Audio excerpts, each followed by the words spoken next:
Baik, Assalamualaikum warahmatullahi wabarakatuh.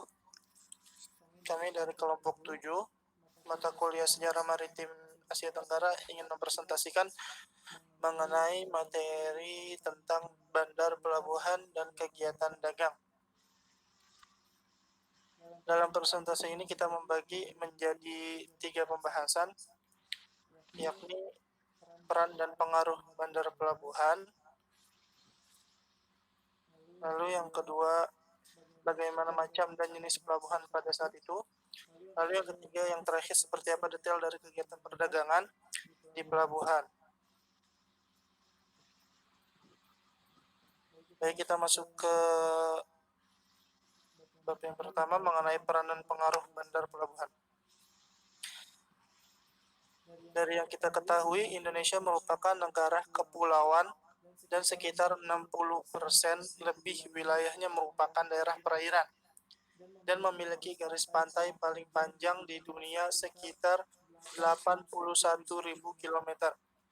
Indonesia terdiri dari 17.258 pulau dan sangat tergantung terhadap alat transportasi laut, sehingga dapat membantu memenuhi kebutuhan negara di bidang ekonomi, sosial, maupun politik. Indonesia juga memiliki berbagai kekayaan alam yang terletak di darat maupun lautan yang sangat potensial. Kekayaan tersebut digali dan dapat didistribusikan ke daerah lainnya. Sebagai negara kepulauan, Indonesia memiliki 3 transportasi yang dapat menyambung dari satu daerah ke daerah yang lain, yaitu udara, darat, dan laut. Akan tetapi, hampir menyentuh angka 95%, kegiatan distribusi barang maupun jasa dilakukan melalui transportasi laut. Transportasi laut juga menjadi salah satu penunjang sebagai alat transportasi bagi kehidupan masyarakat Indonesia karena Indonesia merupakan negara maritim. Transportasi laut juga bukan hanya untuk memperlancar hubungan antar pulau atau antar daerah, tetapi dapat menjadi pembuka sumber-sumber kehidupan rakyat yang lebih luas dan merata di seluruh wilayah. Selain itu, transportasi laut juga membantu mencapai sasaran pembangunan nasional melalui pengembangan potensi ekonomi yang ada. Maka dari itu, pelabuhan juga memiliki peran dan pengaruh yang sangat penting bagi keberlangsungan kehidupan bagi masyarakat Indonesia, baik dari segi ekonomi, sosial, maupun politik. Pelabuhan merupakan suatu lingkungan kerja yang dimana kapal-kapal dapat berlabuh dengan aman. Fungsi dari pelabuhan juga sangat banyak dan bermacam-macam dari zaman dulu, mulai dari tempat penyimpanan kapal, tempat penyimpanan cadangan berbagai barang kebutuhan, tempat berdagang, hingga menjadi salah satu tempat penyebaran ideologi ataupun agama. Selain itu, pada zaman kerajaan zaman dahulu, pelabuhan menjadi salah satu pendapatan yang sangat besar bagi kerajaan, karena dari situ kerajaan melakukan pemungutan pajak bagi para pedagang atau pelancong yang bersinggah di sana. Maka dari itu, pelabuhan merupakan tempat yang sangat sentral bagi kerajaan maupun bagi negara saat ini. Kehadiran sebuah pelabuhan memungkinkan kapal-kapal barang masuk dan melaksanakan kegiatan perekonomian yang akan menunjang kegiatan ekspor serta impor negara. Hal ini sangat berpengaruh terhadap pola perekonomian suatu negara. Bagi kerajaan maritim, pada masa lalu sudah mengenal adanya suatu sistem penarikan pajak, dan pelabuhan juga menjadi tempat yang strategis guna menambah cadangan kas negara. Fungsi-fungsi dari peran dan pengaruh bandar pelabuhan, yang pertama adalah tempat berlabuhnya kapal-kapal.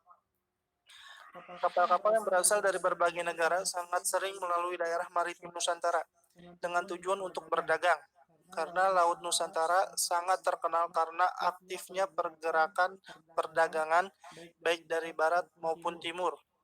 Sunda Kelapa salah satunya menjadi tempat yang paling sibuk dan paling sering dikunjungi oleh para pedagang yang berasal dari negara Cina, Arab, India maupun dari negara barat yang melakukan berbagai transaksi di sana.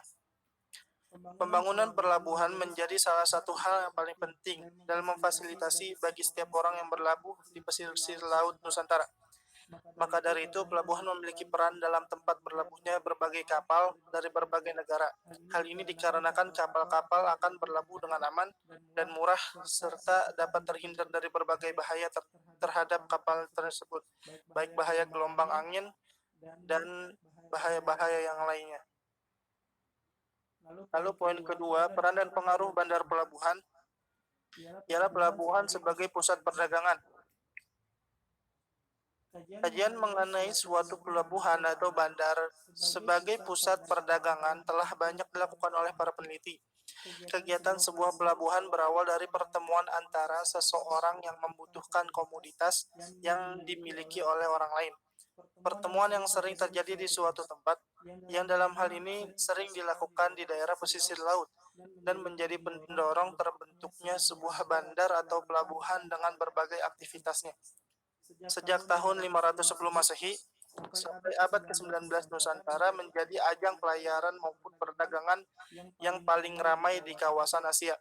Bandar pelabuhan di Nusantara terkenal dengan berbagai keindahannya, seperti Banda, Ternate, Tidore, Makassar, Sunda Kelapa, dan berbagai pelabuhan lainnya yang ada di Nusantara.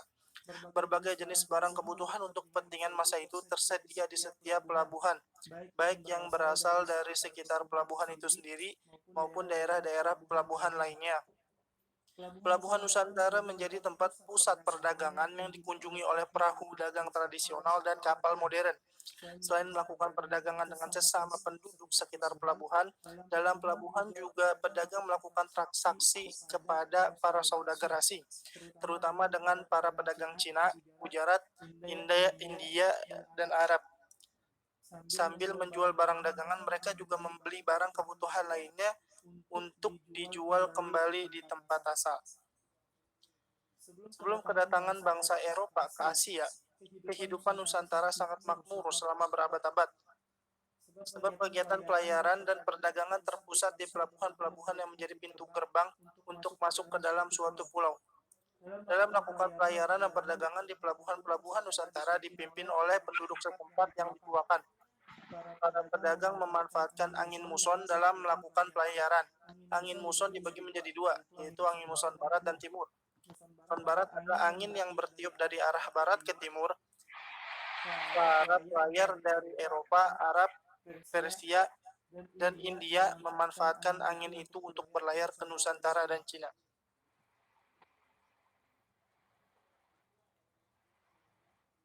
Lalu barang yang mereka bawa ada kalanya diturunkan di pelabuhan untuk dijual kepada para pedagang yang datang dari pelabuhan lain. Setiap pelabuhan juga memiliki tempat sebagai gudang penyimpanan barang yang diawasi oleh pegawai pemerintah setempat.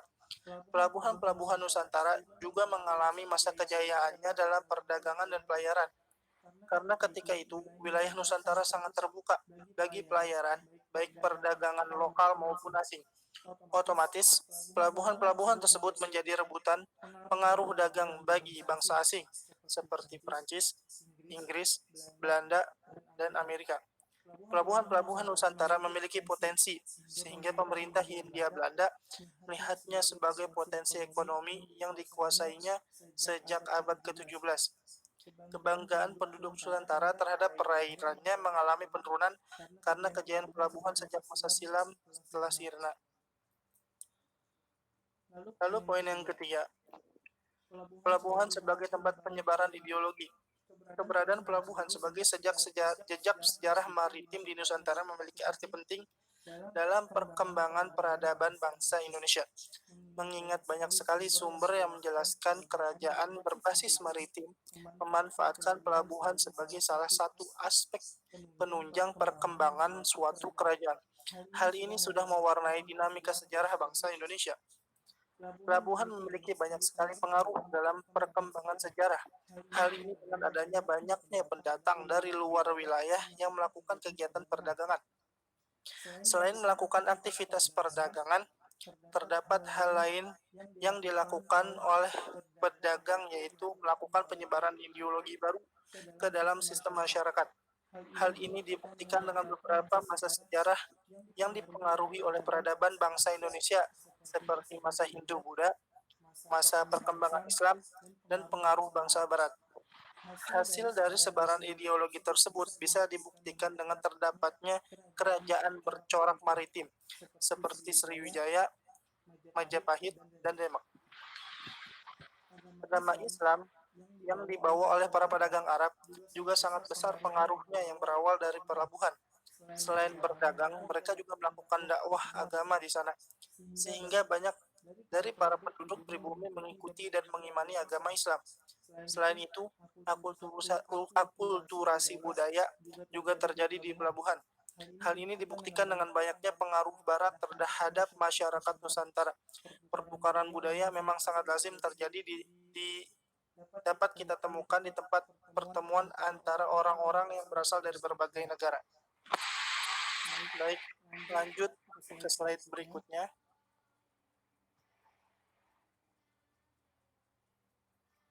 Ini mengenai macam dan jenis pelabuhan. Untuk saudara biasa kami persilakan.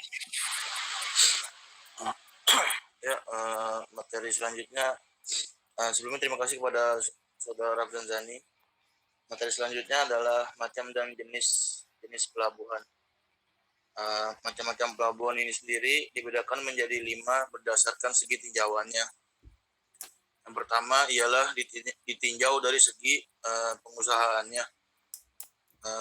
Dari segi pengusahaannya ini dibagi menjadi 2, yaitu pelabuhan yang diusahakan dan pelabuhan yang tidak diusahakan. Pelabuhan yang diusahakan ini ialah untuk memberikan fasilitas kepada kapal-kapal yang akan memasuki pelabuhan guna menaik turunkan barang, mengangkut orang, dan kegiatan lainnya.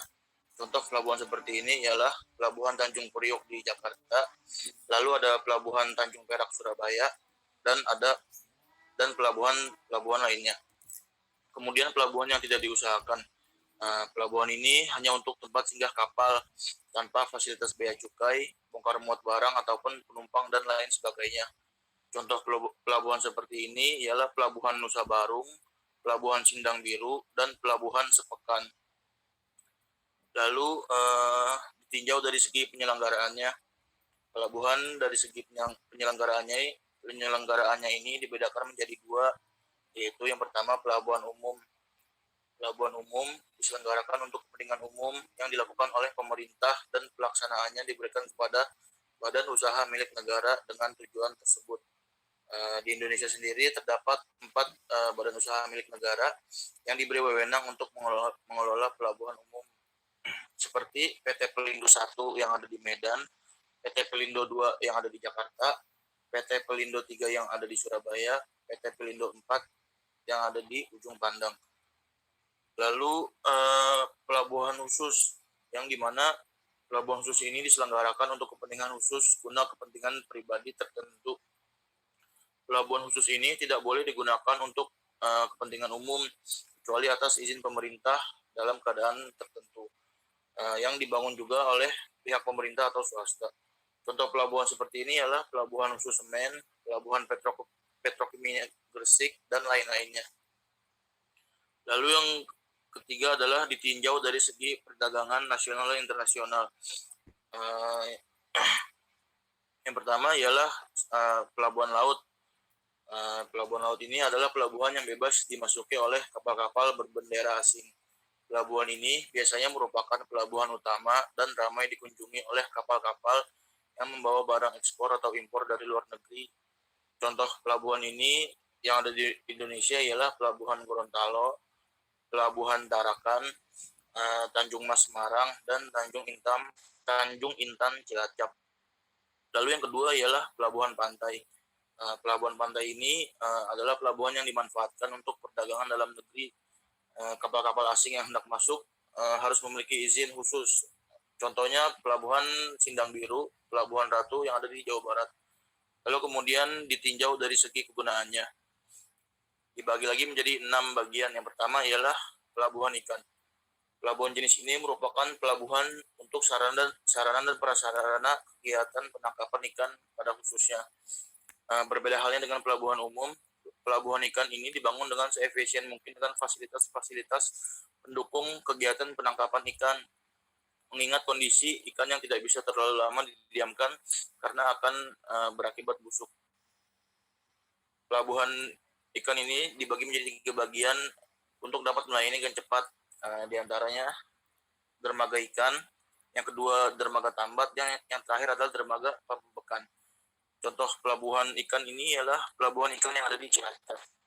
Lalu untuk yang bagian kedua ada pelabuhan minyak, yang merupakan pelabuhan yang menangani aktivitas pasokan minyak yang letaknya agak jauh dari kepentingan umum. Pelabuhan jenis ini tidak membutuhkan dermaga atau pangkalan untuk dapat menampung muatan vertikal yang besar. Lalu selanjutnya ada pelabuhan penumpang. Sama saja halnya seperti halnya pelabuhan barang, pelabuhan penumpang juga melayani bongkar muat, tapi tidak semasif pelabuhan barang itu sendiri karena lebih melayani para penumpang yang akan datang dan pergi. Kemudian ada pelabuhan barang. Pelabuhan ini di pelabuhan ini terjadi perubahan moda transportasi dari darat ke laut maupun sebaliknya. Barang dibongkar di dermaga yang diangkut oleh kapal, yang kemudian barang tersebut dibawa oleh truk atau kereta api untuk dibawa ke tempat tujuan. Pelabuhan jenis ini harus memiliki halaman dermaga yang lebar untuk kepentingan bongkar muat barang yang terjadi di dalamnya. Lalu ada pelabuhan militer. Pelabuhan ini lebih cenderung digunakan untuk aktivitas militer. Pelabuhan ini memiliki daerah perairan yang cukup luas karena kapal-kapal militer yang bergerak cukup cepat serta letak bongkar muat yang terpisah dan memiliki letak yang agak berjauhan. Pelabuhan ini berfungsi untuk mengakomodasi aktivitas kapal perang. Dan yang keenam adalah pelabuhan campuran. Pelabuhan campuran ini diutamakan untuk keperluan penumpang dan barang, sedangkan untuk minyak masih menggunakan pipa mengalir. Dan biasanya pelabuhan ini merupakan pelabuhan kecil atau pelabuhan yang masih berada dalam taraf perkembangan. Dan untuk ditinjau dari segi yang terakhir ialah dari segi letak geografisnya. Dibedakan menjadi 3 macam. Yang pertama ada pelabuhan alam. Pelabuhan jenis ini ialah pelabuhan yang dilindungi oleh alam, seperti halnya adanya pulau yang terbentuk untuk menghalau ombak yang besar ataupun badai yang akan menghadang, yang fungsinya sebagai penghalang untuk melindungi pelabuhan tersebut. Contoh pelabuhannya ialah pelabuhan Cilacap dan Nusa Kambangan, yang merupakan contoh dari pelabuhan alam itu sendiri. Lalu yang kedua ada pelabuhan buatan. Pelabuhan berbeda halnya dengan pelabuhan alam. Pelabuhan buatan ini menggunakan alat pemecah ombak atau gelombang buatan manusia. Pokoknya pelabuhan dibuat sengaja untuk melindungi pelabuhannya, tidak seperti pelabuhan alam yang terbentuk alami ya. Dan biasanya pelabuhan buatan ini hanya terdapat satu celah saja atau satu jalan untuk kapal-kapal tersebut bisa keluar dan masuk. Lalu yang ketiga ada pelabuhan semi alam. Pelabuhan semi alam ini merupakan campuran antara pelabuhan buatan dan pelabuhan buatan. Misalnya pelabuhan yang terlindungi oleh pantai tetapi pada alur masuk terdapat bangunan buatan untuk melindungi pelabuhan. Contoh pelabuhan seperti ini di Indonesia adalah pelabuhan Bengkulu. Lalu ada jenis-jenis pelabuhan. Jenis pelabuhan apabila berdasarkan hierarki terbagi menjadi 3. Hal tersebut menurut Peraturan Pemerintah Republik Indonesia Nomor 61 Tahun 2009 tentang Kepelabuhanan. Yang pertama ada pelabuhan utama. Pelabuhan ini fungsi pokoknya melayani kegiatan angkatan laut dalam negeri dan internasional, alih muat angkatan laut dalam negeri dan internasional dalam jumlah yang besar, dan sebagai tempat asal tujuan penumpang dan barang serta angkutan penyeberangan dalam jangkauan pelayanan antar provinsi. Lalu yang kedua ada pelabuhan pengumpul, merupakan pelabuhan yang fungsinya melayani kegiatan angkatan laut dalam negeri, alih muat bongkar barang dalam negeri dalam jumlah yang menengah, dan sebagai tempat asal tujuan penumpang maupun barang yang melayani pelayanan antar provinsi. Lalu yang terakhir ialah pelabuhan pengumpan. Adalah pelabuhan yang fungsi pokoknya melayani kegiatan angkatan laut dalam negeri dengan jumlah angkutan yang terbatas. Inti dari ketiga pelabuhan berdasarkan hierarki tersebut ialah pelabuhan utama merupakan tempat kegiatan angkatan laut dalam negeri dan luar negeri dengan jumlah yang besar, juga melayani penyeberangan dengan layanan antar provinsi. Sedangkan untuk pelabuhan pengumpul sendiri hanya melayani kegiatan di dalam negeri saja, jadi tidak melayani kegiatan internasional.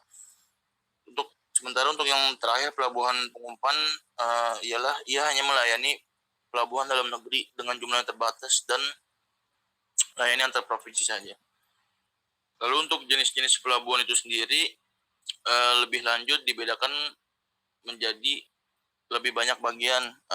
Ada jenis pelabuhan berdasarkan keadaan, seperti halnya pelabuhan terbuka dan pelabuhan tertutup. Ada juga jenis pelabuhan berdasarkan perannya. Lalu yang kemudian ada lagi jenis pelabuhan berdasarkan perdagangannya, seperti halnya pelabuhan ekspor dan juga pelabuhan impor. Lalu ada juga jenis pelabuhan berdasarkan pada pengawasan bea cukai yang terbagi ke dalam custom port, yang dimana pelabuhan ini berada di bawah pengawasan bea cukai. Dan ada free port yang dimana pelabuhan ini berada di luar pengawasan bea cukai. Lalu ada jenis pelabuhan berdasarkan area pelayarannya. Terbagi menjadi 3, ada pelabuhan samudra, seperti contohnya pelabuhan Tanjung Priok dan Tanjung Perak. Ada juga yang kedua pelabuhan Nusantara, contohnya adalah pelabuhan yang ada di Banjarmasin. Dan yang ketiga adalah pelabuhan pelayaran rakyat, contohnya seperti pelabuhan Sunda Kelapa yang ada di Jakarta. Ya mungkin untuk materi selanjutnya akan dilanjutkan oleh saudara Ikhwan.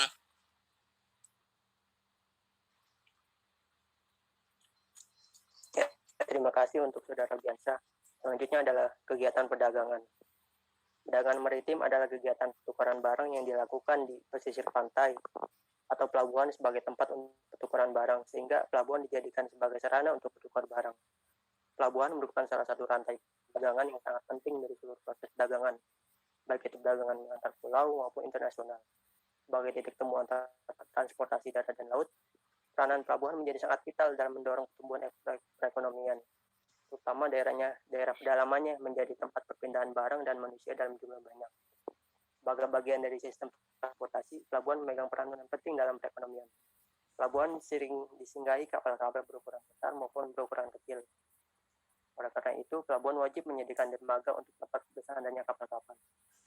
Selain sebagai tempat bersandarnya kapal-kapal, dermaga juga berfungsi untuk kegiatan bongkar muat barang atau hasil-hasil panen perkebunan yang sudah diangkut ke pelabuhan yang kemudian diangkut ke kapal dan segera dibawa untuk dilanjutkan pelayarannya ke daerah tujuan masing-masing. Di kawasan sekitar pelabuhan terdapat gudang-gudang atau tempat penimbunan barang-barang angkutan bandar, alat bongkar muat, serta peralatan pelabuhan. Pelabuhan yang mengacu pada konsep ekonomi berfungsi sebagai tempat tukar-menukar barang atau keluar masuknya barang yang diperdagangkan. Selain itu, pelabuhan dalam konsep ekonomi juga menjadi salah satu syarat sifat kosmopolitannya suatu wilayah atau kota karena adanya dampak ekonomi yang ditimbulkannya. Dengan kata lain, bagi wilayah pedalaman, pelabuhan berfungsi sebagai dalam menawarkan poin dagang dalam menarik kapal-kapal bagi dagangan yang memiliki kontribusi penting dalam aktivitas dagangan di pelabuhan.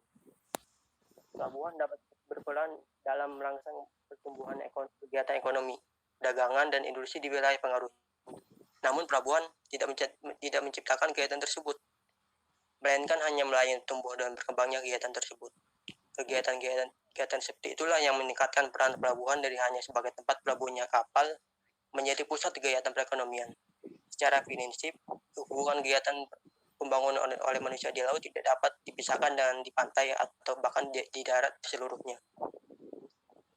Pelabuhan menjadi sarana bangkitnya perdagangan antar pulau, bahkan perdagangan antar negara. Pelabuhan pada suatu daerah akan lebih menggairahkan perputaran roda perekonomian. Berbagai jenis usaha akan tumbuh mulai dari skala kecil sampai dengan usaha skala internasional. Harga-harga berbagai jenis produk akan lebih terjangkau mulai dari produksi dalam negeri sampai dengan luar negeri. Pelabuhan yang bertaraf internasional akan mengundang investor dalam dan luar negeri untuk menanamkan modalnya yang bermuara pada tumbuhnya perekonomian rakyat. Mobilitas manusia dari berbagai penjuru akan hadir dan meninggalkan dana yang banyak. Pelabuhan memiliki peranan yang sangat penting dan strategis dalam menunjang pertumbuhan perekonomian dan perdagangan kota dan provinsi secara khusus, serta negara secara umum.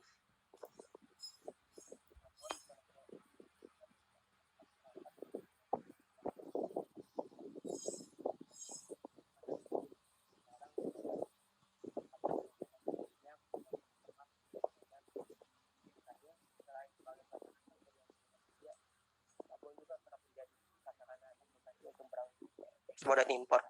Mungkin sekian dari presentasi kelompok kami, kurang lebihnya mohon maaf. Wassalamualaikum warahmatullahi wabarakatuh.